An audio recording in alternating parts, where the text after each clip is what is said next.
El tránsito de la Virgen debió de ser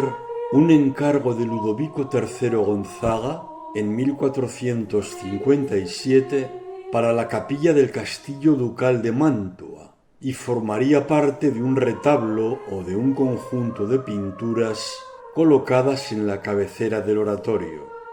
Este pequeño cuadro de Mantegna, de 54 por 42 centímetros de tamaño, se llevó a Ferrara. Los Gonzaga lo vendieron a Carlos I de Inglaterra en 1627. Decapitado el rey inglés el 30 de enero de 1649, su patrimonio salió a subasta y esta pintura la adquirió un marchante flamenco, quien se la vendió al embajador español en Inglaterra, Alonso de Cárdenas, vizconde de Villahermosa de Ambite, para la colección del rey Felipe IV, monarca español que era un gran experto en pintura. El cuadro estuvo en el Palacio del Buen Retiro primero y en el Palacio de Oriente después, hasta que en 1829 se llevó al Museo del Prado. En los inicios de la segunda mitad del 480, en el norte de la península itálica, surgieron talleres pictóricos en diversas ciudades como Padua, Ferrara o Venecia, de una fuerte personalidad e independencia, con peculiaridades muy marcadas, pero también con evidentes influencias entre ellas. Andrea Mantegna, el primer gran pintor renacentista del norte de Italia, nació en 1431 en Isola di Carturo, cerca de Vicenza, Padua y Venecia, y falleció en Mantua el 13 de septiembre de 1506.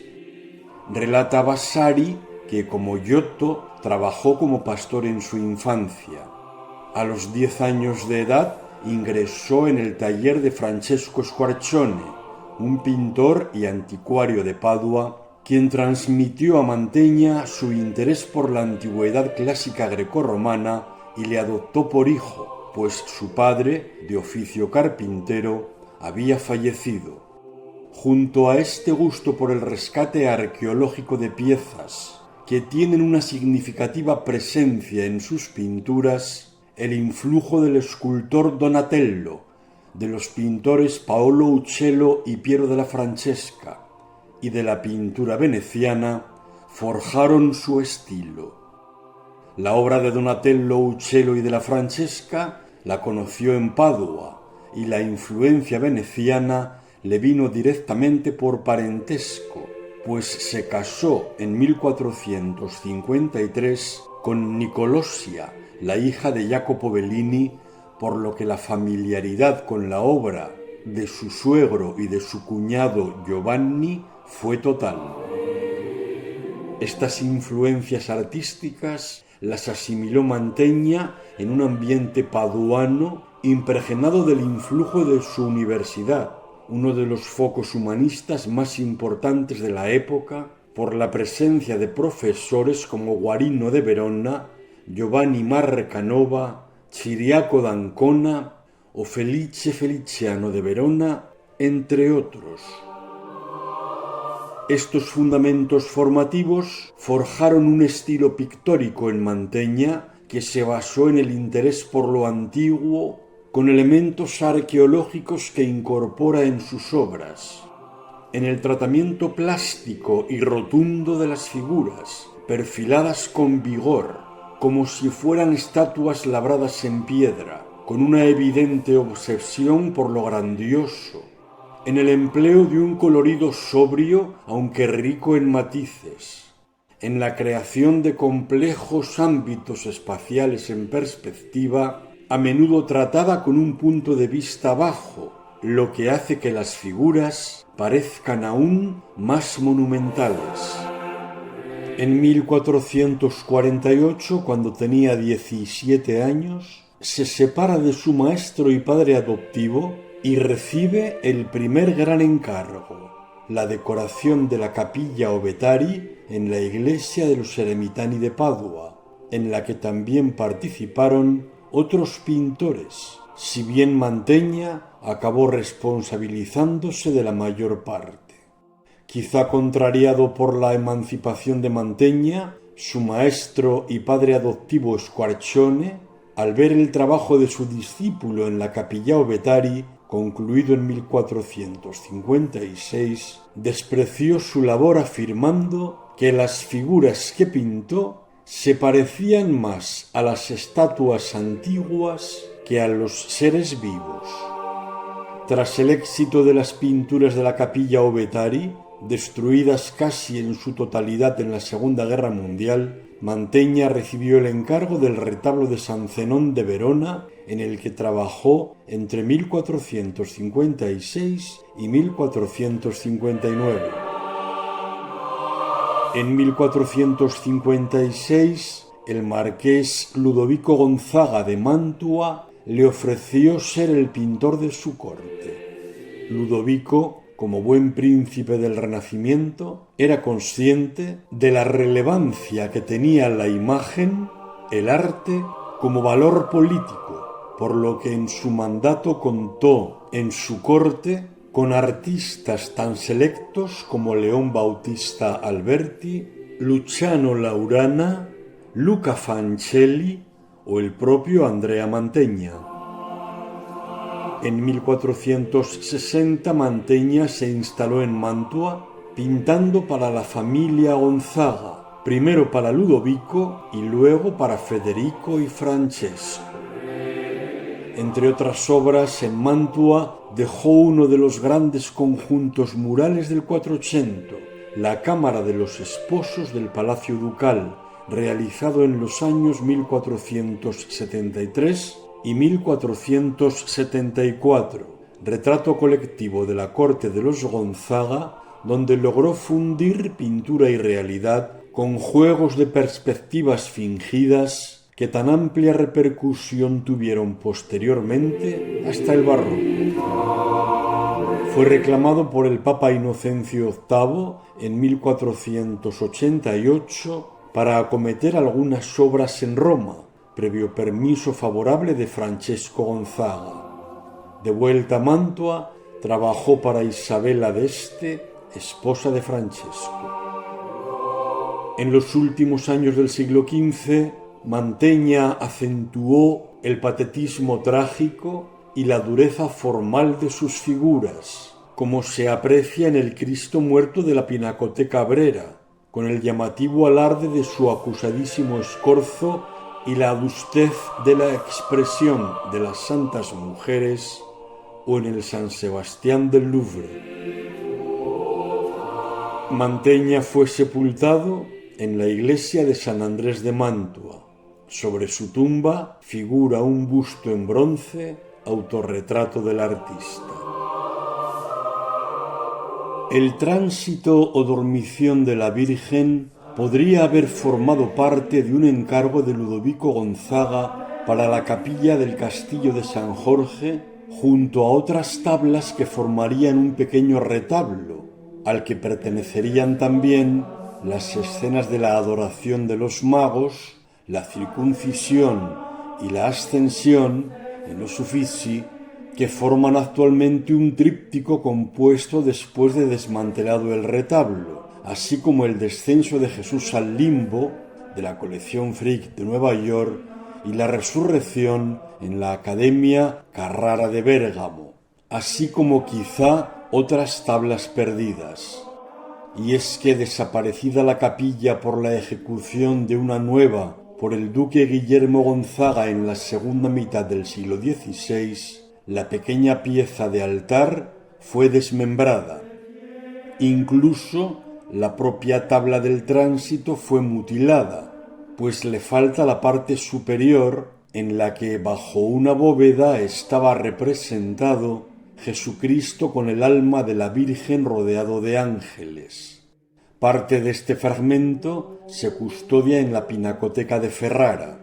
Cristo está sedente, en un trono de nubes que también le rodean, formando una especie de mandorla, vestido con túnica roja y manto azul, rodeado de ángeles pintados en un rojo intenso, portando el alma de su madre, representada a modo de pequeña figura orante, pues según relata el apócrifo de San Juan recogido por Jacobo de la Vorágine, Cristo, con el alma de su madre en los brazos, emprendió su viaje hacia la gloria rodeado de infinidad de rosas rojas, es decir, de multitud de mártires y de una innumerable cantidad de azucenas, porque azucenas parecían los ejércitos de los ángeles, de los confesores y de las vírgenes que le daban escolta.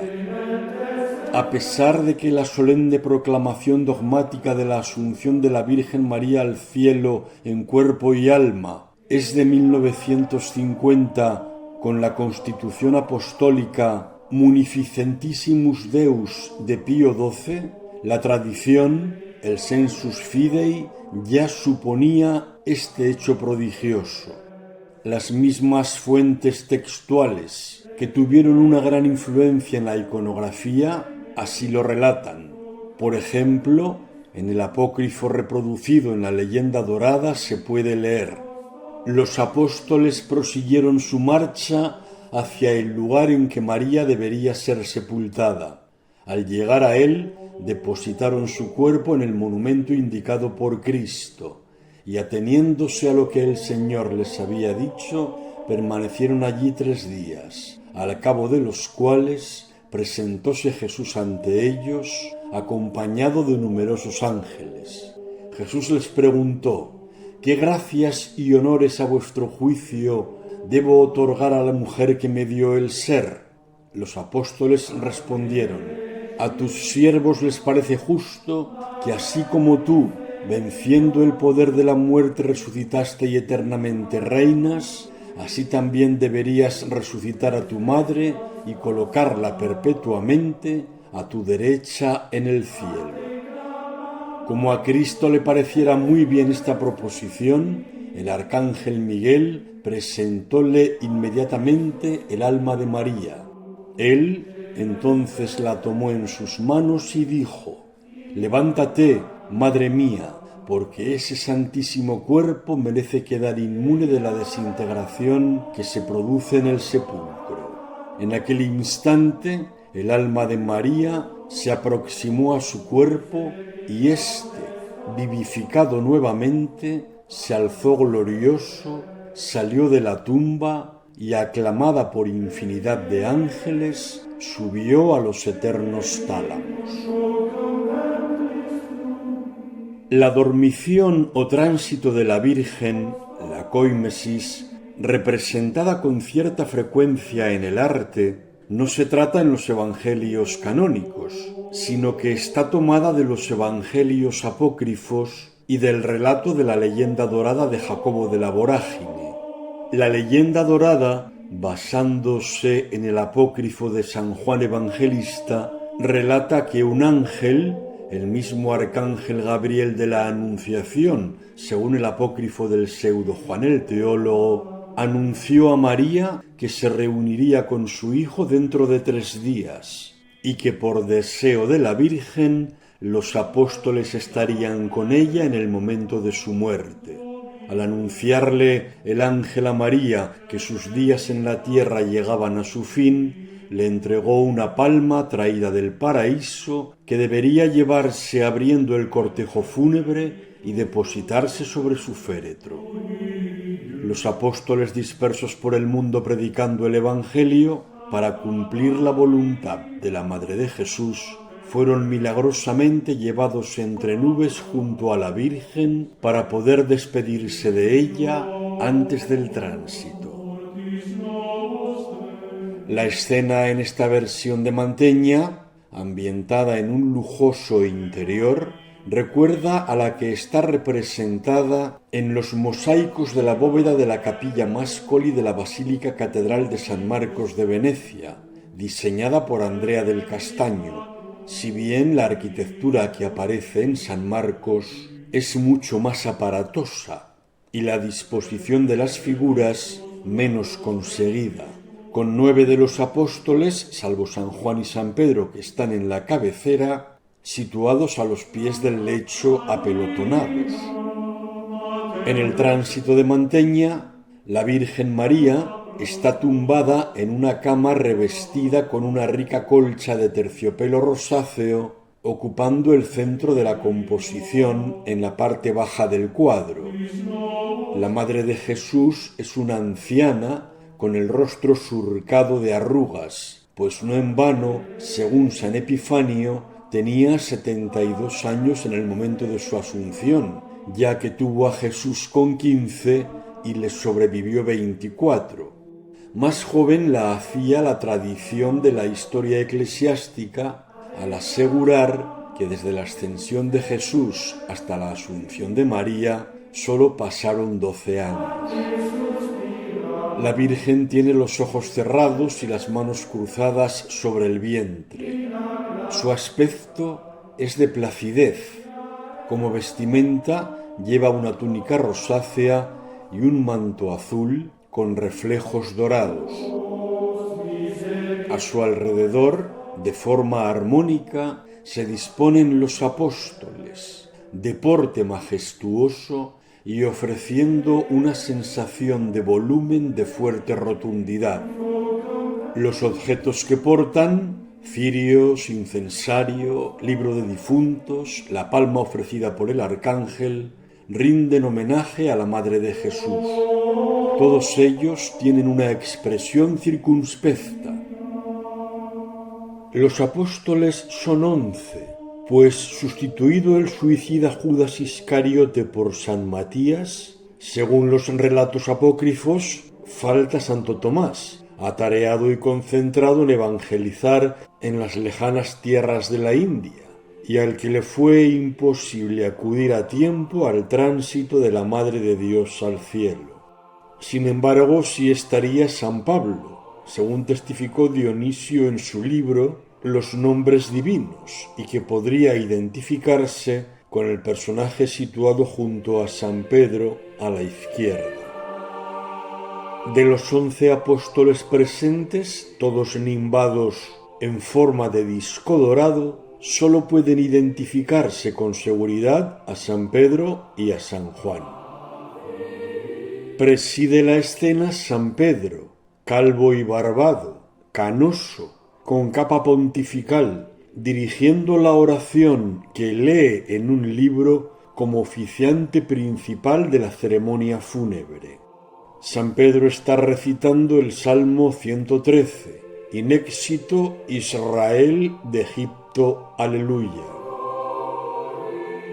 San Juan Evangelista, que fue el primer discípulo en llegar hasta la casa de la Virgen, envuelto en una nube blanca desde Éfeso, está a nuestra izquierda, en primer término,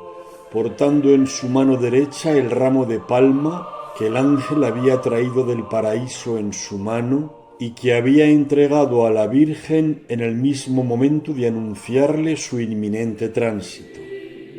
Es un joven imberbe, de largo cabello rubio rizado, que gira la cabeza a la izquierda para contemplar a la yacente Virgen María.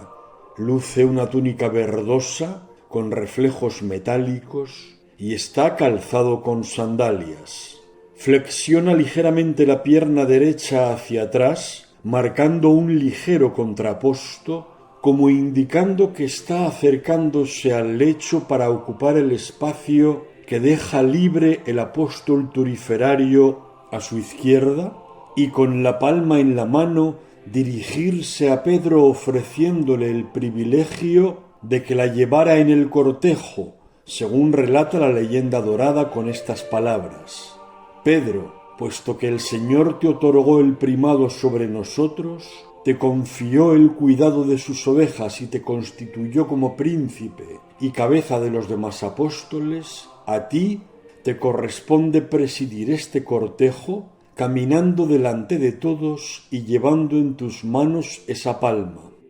Pedro respondió a Juan: No, Juan, tú eres quien debes llevar esta palma y caminar delante del féretro. La palma de la Virgen ha de ser enarbolada por alguien que haya vivido virginalmente. Por tanto, Este honor te corresponde a ti, que por ser virgen fuiste elegido por Cristo. Esta palma fue ondeada en el transcurso del cortejo fúnebre por el converso judío príncipe de los sacerdotes, a instancia de San Pedro, para curar a todos aquellos arrepentidos y convertidos que habían querido perturbar el entierro de la Virgen y que habían sido castigados por ello quedándose ciegos. El apóstol que está incensando a la Virgen está en escorzo, marcando una variante diagonal que atempera el rigor simétrico de la composición. Su postura recuerda a la del apóstol situado ante la cama en la versión de Giotto de Berlín. Calzado con sandalias, está vestido con túnica verde y manto rojizo que recoge con su brazo izquierdo, llegando la punta a tocar el suelo. Para incensar, flexiona la pierna izquierda, que lleva adelante, y retrasa la derecha, apoyándose en el suelo con su pie de ese lado tan solo con los dedos. Luce tupida barba y cabello castaño. El apóstol lleva el turíbulo con la mano derecha, balanceándolo en su acción sobre el cuerpo de la Virgen, mientras sujeta con la izquierda la naveta con el incienso. A la izquierda de San Pedro, ligeramente más retrasado, figura un apóstol calvo, de negra barba, piel morena y mirada triste. Va vestido con túnica azul cielo ribeteada, con destellos dorados y túnica amarilla. Podría tratarse de San Pablo, aunque no fuera apóstol de los 12 y estar representados solo 11 al faltar el impuntual Santo Tomás, que ni estuvo en la primera aparición de Jesús al colegio apostólico tras la resurrección, ni llegó a tiempo de la expiración de María. A la derecha del primer papa, otro apóstol vestido con túnica dorada y manto azul marino, de generosas melena y barba castañas, lleva un hisopo dorado en su mano izquierda, mientras que con la derecha bendice a la Virgen, a la que mira fijamente. A la izquierda de San Juan, semiocultos por el propio discípulo amado la palma y el candelero, están situados 3 apóstoles, 2 de los cuales, los más lejanos al espectador, portan velas. Las lámparas y los cirios fueron encendidos por la propia Virgen María una vez que llegaron todos los apóstoles que habían de asistir a su tránsito, según relata la leyenda dorada. Los 3 apóstoles de la derecha, que también llevan una vela cada uno, están cantando, respondiendo a la salmodia entonada por San Pedro. Los 3 van descalzos. El primero, vestido con túnica rosácea ribeteada con un cíngulo y manto azul, tiene una fisonomía parecida a la de San Pedro, algo más joven. En correspondencia de una simetría atemperada con San Juan, lleva su mano izquierda al pecho, acompañando la postura del portador de la palma, y flexiona la pierna de ese lado en un ritmo acompasado de extremidades exteriores entre ambos discípulos, de tal forma que si San Juan parece que va a acercarse a la Virgen para ofrecer a San Pedro llevar la palma en su cortejo fúnebre, el apóstol del lado derecho hace un amago como para ir saliéndose del encuadre, acompañando ese movimiento con su cabeza. El apóstol del medio está de perfil, mirando a lo alto, y el más alejado, con los mechones que caen sobre su frente, túnica rojiza ricamente ribeteada y manto verde con reflejos dorados, canta más concentrado. La apertura que hace la obra al espectador, con un llamativo embaldosado, disponiendo los personajes como en un escenario teatral, invita al fiel a ser partícipe del misterio que se está viviendo, a rendir desde el inicio el primer culto a la Virgen que, abandonando su periplo terrenal, está a punto de ser glorificada como ningún mortal. El encuadre arquitectónico es plenamente renacentista, con unos pilares sobrios que estarían soportando unos arcos de medio punto, hoy desaparecidos como hemos indicado, formando una bóveda de cañón con fajones donde estaba representada la imagen de Cristo con el alma de la Virgen y los ángeles. El fondo del paisaje puede identificarse claramente como una representación fidedigna de la ciudad de Mantua, con el río Mincio y el puente de San Giorgio, de tal forma que la escena de la dormición parece tener lugar en el interior del Palacio Ducal de Mantua y no en Jerusalén, lo que puede interpretarse como una petición de protección divina para la ciudad de Mantua. El tratamiento del paisaje evoca la pintura veneciana del 480, singularmente de Giovanni Bellini, aun pintado en colores fríos como era habitual en Mantegna. En este paisaje del fondo parece haber una continuidad entre la tierra y el cielo, como la hubo en la escena representada en la obra.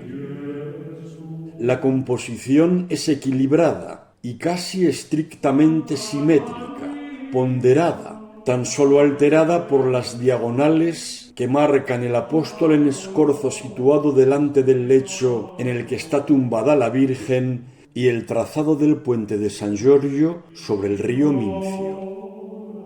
Las figuras y todos los volúmenes del cuadro están tratados con un poderoso dibujo que marca los contornos de los colores. Los personajes están dotados de gran corporeidad, volumen y plasticidad, siguiendo la línea de rotundidad marcada por Masaccio y proveniente de Giotto. Predominan los colores fríos azulados, verdosos, grises y argentados, que se equilibran con los cálidos. Destaca el tratamiento de la perspectiva, de una rigurosa geometría, ofreciendo una sensación de profundidad marcada de forma muy evidente por el pavimento en damero, con baldosas de mármol blanco y rosa, con un punto de fuga centrado muy nítido, siguiendo el trazado de las líneas del solado, y menos notorio por la disposición de los pilares. De Eugenio d'Ors, en su obra 3 horas en el Museo del Prado, es esta conocidísima cita textual referida al tránsito de la Virgen de Mantegna. En esta tablilla lívida se encierra una de las más puras realizaciones de belleza que hayan conocido los hombres. De fervientes del arte sé, muy pocos, pero en fin, de entre los mejores, que si un día el fuego debiese consumir todo este museo y en manos de ellos estuviera salvar una obra nada más, no vacilarían y se precipitarían hacia el Mantegna. El tránsito de la Virgen recuerda a la geometría de Euclides, a la prosa de Tucídides, a la psicología de Stendhal. No hay cuadro mejor compuesto que este en la antología de la pintura universal.